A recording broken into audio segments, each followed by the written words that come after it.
Halo Rimbawa dan Cendekiawan, selamat datang kembali di video pembelajaran Manajemen Ekoturisme dan Jasa Lingkungan. Siap menambah pengetahuan baru hari ini?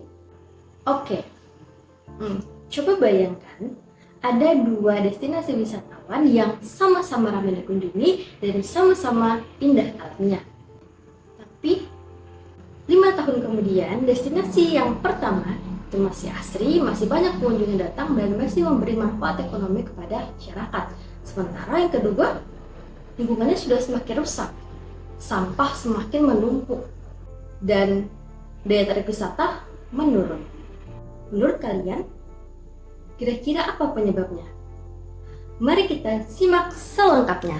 Dalam video ini, kita akan membahas bagaimana pengelolaan ekowisata yang berkelanjutan itu mampu menyeimbangkan antara pelestarian lingkungan, kesejahteraan masyarakat, serta pengalaman wisata yang berkualitas. Pengelolaan ekowisata merupakan proses perencanaan, pengorganisasian, pelaksanaan, serta pengawasan dalam kegiatan wisata alam yang berorientasi pada pelestarian lingkungan, pemberdayaan masyarakat lokal, serta peningkatan pengalaman wisata. Dalam praktiknya, ekowisata tidak hanya berbicara tentang kegiatan wisata, tapi juga tentang bagaimana menyeimbangkan antara aspek ekologi, sosial, dan juga ekonomi secara berkelanjutan.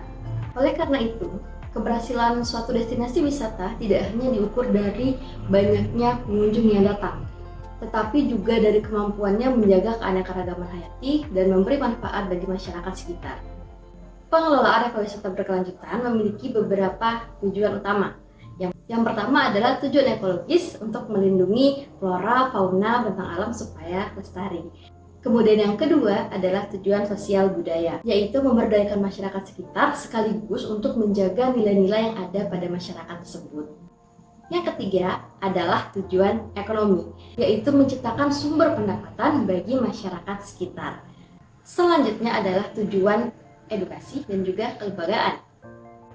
Ini dilakukan melalui peningkatan kesadaran konservasi, baik itu bagi masyarakat ataupun bagi pengunjung, dan juga dengan pengelolaan yang kolaboratif. Untuk mencapai tujuan-tujuan yang sudah disebutkan tadi, maka harus ada prinsip-prinsip yang perlu diterapkan dalam kegiatan pengelolaan ekowisata tersebut.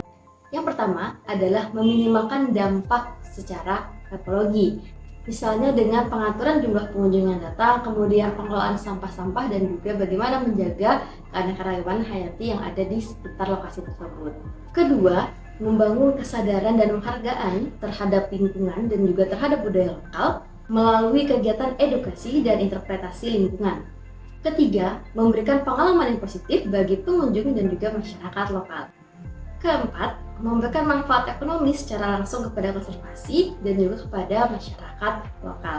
Kemudian yang kelima, mendorong partisipasi aktif atau keterlibatan aktif masyarakat dalam pengelolaan ekowisata. Salah satu contoh penerapan pengelolaan ekowisata berkelanjutan itu adalah healing forest, atau dalam bahasa Jepang disebut sebagai Shinrin Yoku atau mandi hutan atau forest bathing.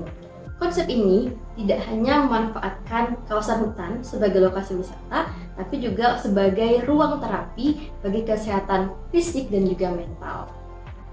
Menariknya, healing forest ini mengintegrasikan berbagai aspek sekaligus, mulai dari konservasi lingkungan, pendidikan, sosial, kesehatan, hingga peluang ekonomi bagi masyarakat lokal.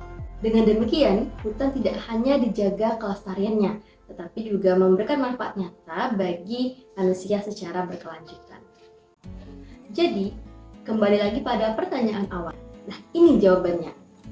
Jawabannya terletak pada bagaimana pengelolaan.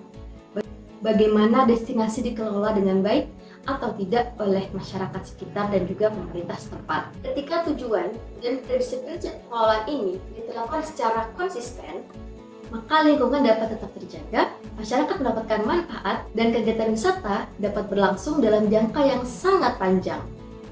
Oke, sampai jumpa pada video berikutnya. Tetap semangat dan terus belajar untuk seluruh rimbawan dan cendekiawan. Bye-bye!